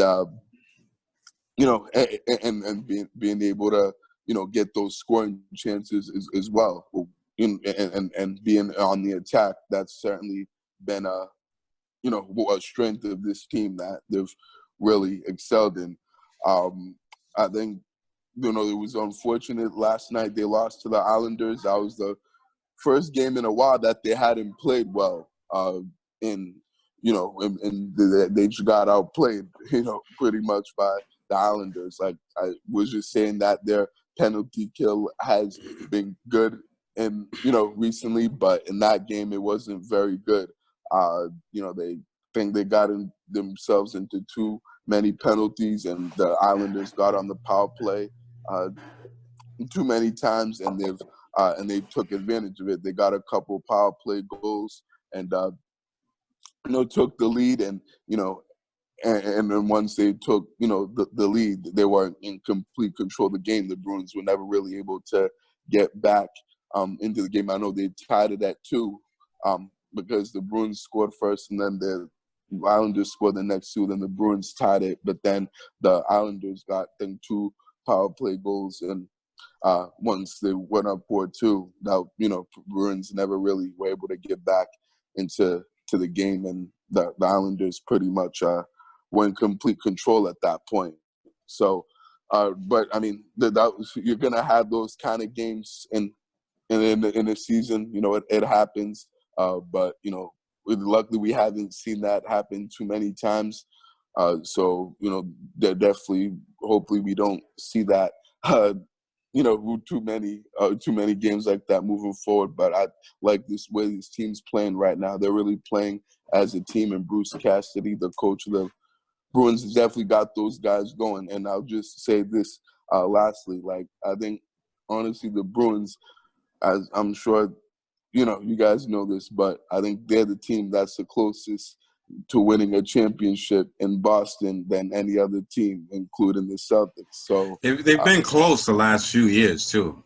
It's just something that happens in the playoffs, and like something always happens where they're not playing their best. But the one against like the Blues and stuff, we could have won another championship very recently. But yeah, they should have won that year. That was definitely unfortunate in 2018. Them losing to the Blues. They should have had that one because they were the better team. And they had home ice. You've got to win that when you have a game 7 at home and have a golden opportunity like that. I think that statement I think that statement is true For sure. Yeah, and definitely also the Tampa Bay Lightning, a team that's been giving the Bruins fits, and that they've lost to, a couple of times in the last 3 years. They've certainly, they're still really good, but I think certainly the Bruins have gotten up to them because the thing that used to give the Bruins the trouble with the Lightning is their speed and how fast they can skate. Them saying the ice and, get into the attack. And I think the Bruins are, starting to catch up with caught that up since, a little like we bit. said, right, since they have more team speed and they've gotten younger and they, they're skating better. So certainly I think that they're more ready and more suited for a matchup with the Lightning if they do see them again this year than, as opposed to past years when the Lightning have just pretty much, dominated them and, and beating them every time that they've, played each other. Word. No, I appreciate that, Barry. That was a good breakdown of what's happening. Thank you, John. Appreciate it. And, the Bruins hopefully they stay on fire. We've seen that, they won the President's Cup, just last year? So, before the stoppage of the league. Right. They've been winning. It's just about putting that in the playoffs and taking it all the way. And I think we've been right there. And, again, this year they're on the right track again. But Barry, take a deep breath because you're about to go again. Because we're about to go into the B Money Lifestyle Person of the Week. And I think you got a couple guys on your list today, right? So who are these guys? Right. So wanted to give a couple of shout outs to, a couple of people on this, big segment of the B Money Lifestyle Person of the Week. So the first person I wanted to give a shout out to is Dominican Stu, who, not only won world champion.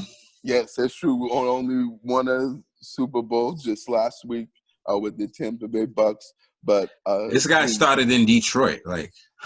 right, exactly. Started from the bottom, just now like we're here, yeah. Exactly, right. And then for real, he legit actually started from the bottom. So I'm sure it feels good for him to be able to win now. But if you guys didn't know, he's actually from Cameroon, the same country that my family is from as well. So that's, mainly why I wanted to give him a shout out as well. Another Cameroon player winning a championship, because last year it was Pascal Siakam that won a championship with, the Raptors, who's also another native Cameroonian as well. I don't like how you flexing with your Cameroon shit right now. JPB showing love to my country. You always show love to JPB in your won. country. Jason Pierre-Paul, baby. Jason Pierre-Paul, my Haitian brother, won too. Nah, my fault, my bad.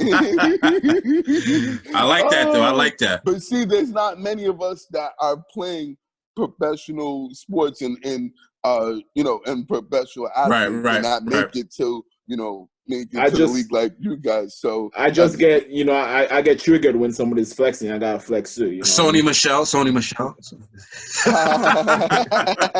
Nah, go. My fault. No, I like that. No, it's all good. So not only that, but he's his wife is actually expecting a baby, a child. Congratulations. Yep. So he's, gonna be having his first, baby this off season, and to his fiance, actually, not his wife, excuse me, his fiance that haven't gotten married yet, but so definitely wanted to give him a shout out, and then also wanted to give, one of our biggest fans and my good friend, K-Money, Kevin Tame, a shout out. K-Money. Yeah. So he's actually, his birthday is coming up this Tuesday when this podcast drops. It will be on his birthday, and he is turning the big 3-4. So yeah, he's getting old on us. Pierce. Guys, yeah, it's his. What do you mean he's getting old? This guy's 34, man. Like, this freaking guy. I was just playing, just joking on that. He ain't that old, but definitely wanted to, show him some love. He's always been, supporting us since day, one, and been, listening to pretty much every episode and has, bought our gear. He even came to the pop-up shop event, and stuff, and is always posting, pictures of him wearing the gear on social media. So definitely just want to wish him a happy 34th birthday, and I hope he enjoys it with his family.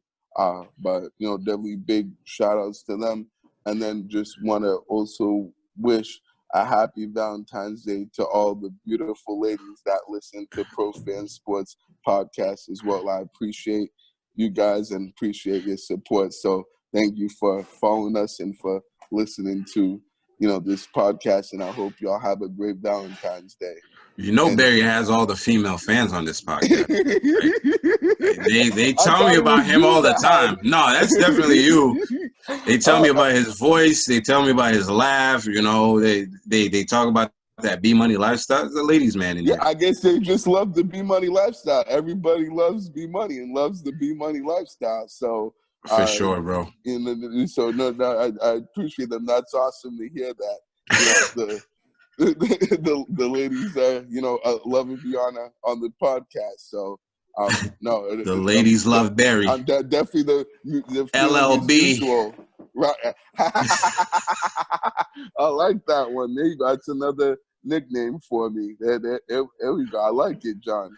I think we gotta stay with the B Money lifestyle. You don't start. Yeah, no doubt. LLB. Gotta keep that going, and as long as I'm on the show, I'm definitely gonna do that. That's what I do. Right. Because I don't want you to get sued by LL Bean. No. Definitely not. Now that's not the B Money lifestyle. That's definitely not the B Money lifestyle there man. at all. So that pretty much is it for the B Money lifestyle of the week. Congrats to those guys for being the B Money lifestyle people of the week, and that's definitely that B Money lifestyle. Yeah, man. Happy birthday to Kevin Tame. Congratulations to Ndamakong Su. Kevin Tame, he's, like you said, he's a real, he pays attention to us. Everything that we're doing on all social medias. He's pushing our stuff. I have it in mind to actually have him on our team as, a writer, because he writes too. Yes, so, he's a very good writer too. Yeah, definitely later on. Check out his stuff from full press. Right. Coverage, we'll start throwing out these articles, and, hopefully we can have Kevin as our guy to do that. So with that said, man, that was it for episode 48. If you're still watching, if you're still listening, thank you so much. Please don't forget to subscribe to the channel. Don't forget to follow us on social media. You'll get all the information on the episodes, every episode. So until next time for episode 49, actually episode 50, we have a big surprise for y'all. So listen to episode 49. So until that, peace out, man. Peace, everybody.